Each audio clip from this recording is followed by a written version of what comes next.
What separates a hero from a villain? A savior from a destroyer? But what if someone was born with the potential to become a monster? As Friedrich Nietzsche once said, "He who fights with monsters should see to it that he does not become a monster himself. And if you gaze long into an abyss, the abyss also gazes into you." In the shadows of the human psyche lurk traits that, when combined, can create a perfect storm of influence and control. These qualities transform ordinary individuals into masters of manipulation, turning their very existence into a double-edged sword. But how do these characteristics manifest? And what can both reality and fiction reveal about their true nature? The line between light and darkness is thin, and sometimes it's the ones who walk this line who shape our world forever. It's these questions that guide us to examine personality traits associated with the darker aspects of human nature.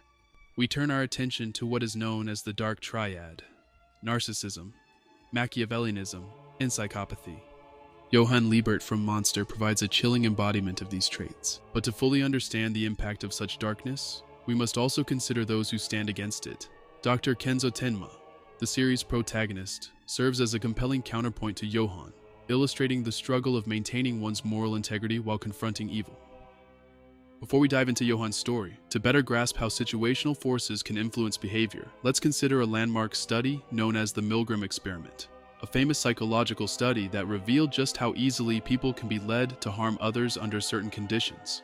Participants were instructed by an authority figure to administer increasingly painful electric shocks to a person in another room. Despite hearing cries of pain, many continued simply because they were told the experiment must go on. This study showed how authority can override empathy and moral hesitation. But imagine if someone like Johan Liebert were in that experiment.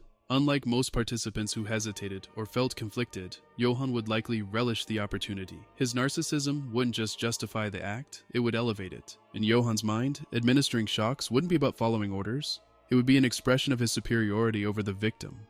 We see this narcissism in action when Johan manipulates Hans Schuwald. He fulfills the old man's desire to find his son, while simultaneously positioning himself to destroy Schuwald's libraries. For Johan, it's not about personal gain, but about asserting control over others' lives and destinies. In contrast, someone like Dr. Tenma would likely refuse to continue the Milgram experiment, valuing human life above all else. Yet as we'll see, even Tenma's strong moral compass is tested when faced with Johan's evil. Johan's Machiavellianism goes beyond simple manipulation, where Milgram's experimenter used straightforward commands like, "The experiment must continue." Johan orchestrates intricate, multi-layered scenarios. He doesn't just follow a script. He writes it, casting others as unwitting players in his grand performance of destruction. This is evident when he drives Richard Braun to suicide by exploiting his emotional vulnerabilities, or when he sets up elaborate schemes to eliminate those who know about his past. This intricate manipulation forces even those with strong moral convictions, like Dr. Tenma, to question their beliefs.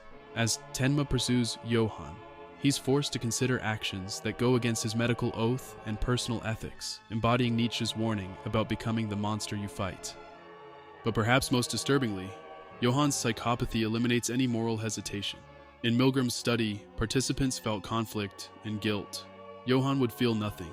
People aren't individuals to him, they're objects, props in his twisted worldview. He doesn't just lack empathy, he weaponizes its absence. This is chillingly demonstrated when he orchestrates the murders of the Fortner couple, his own foster parents, without a shred of remorse. Even as a child, he showed this detachment when he manipulated Bonaparte's men into killing each other during their search for him. What makes Johan truly terrifying is how he embodies a form of evil that isn't just reactive to situations, but proactive in creating them. He doesn't wait for authority to push him towards darkness. He becomes the authority, crafting scenarios that bring out the worst in others. This is where we see the stark contrast with Dr. Tenma. While Johan revels in creating moral dilemmas, Tenma grapples with them, struggling to maintain his humanity in the face of overwhelming evil. His manipulation of Nina Fortner, Anna, his twin sister, is a prime example of this. By attempting to make her kill him and forcing her to confront her own trauma, Johan turns her into another piece in his existential puzzle. This mirrors how he continually tests Tenma's resolve, pushing him to the brink of becoming a killer. Johan's psyche is deeply tied to the nameless monster, a story that shaped his worldview from childhood. Like the monster in the story, Johan seeks to erase himself and everything around him, believing that existence itself is meaningless. This nihilistic philosophy drives his actions and gives us a glimpse into how someone with these traits might think and act. It's this very philosophy that Dr. Tenma must confront, not just in Johan, but within himself as he's forced to consider taking a life to save others. In examining Johan through this lens, we see how individual traits can amplify situational forces like trauma or societal pressures. Evil, then, isn't just about bad situations or bad people. It's often a complex interplay between the two. Through Johan Liebert's story and Dr. Tenma's response to it, we are forced to confront not only what makes someone evil, but also the psychological toll of facing such evil head-on. If certain personality traits can amplify one's potential for evil, where do we draw the line between healthy ambition and destructive narcissism? How do these inherent qualities interact with our goals and desires? At what point does the pursuit of success become a vehicle for manipulation and harm? These questions lead us to examine the complex interplay between personality, ambition, and the darker aspects of human potential.